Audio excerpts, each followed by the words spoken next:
ကုန်ကွန်ပျူတာပါခင်ဗျာ ASA 4253 no power လေးဒီလိုပြင်ကြည့်မယ်လေ supply ထိုးစမ်းကြည့်တော့ ampere မလို့ဘောနော်ခလုံးနှိပ်ကြည့်လဲမထူးပါဘူးကဲ disassembly ဖြုတ်ကြည့်မယ်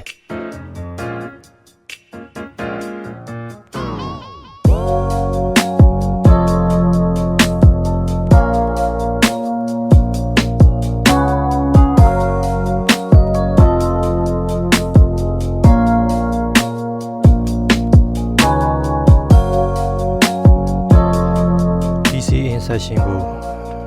live တိုင်းကြည့်တော့20ဖို့ရှိတယ်ဗျအားလည်းမဝင်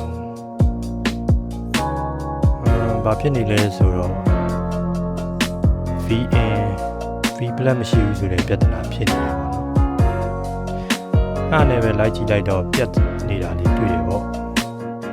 ပြတ်နေတဲ့ component လေးကတစ်ခုပဲဗျအဲ့ဒါတော့Dual transistor လေးပေါ့နော်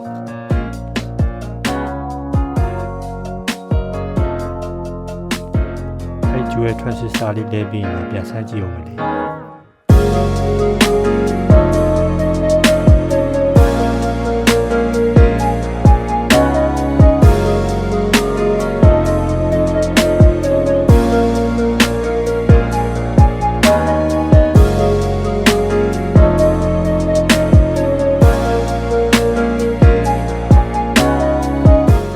အားလေးပေါ့ဗျာပြတ်နာရှာနေရတယ်ပေါ့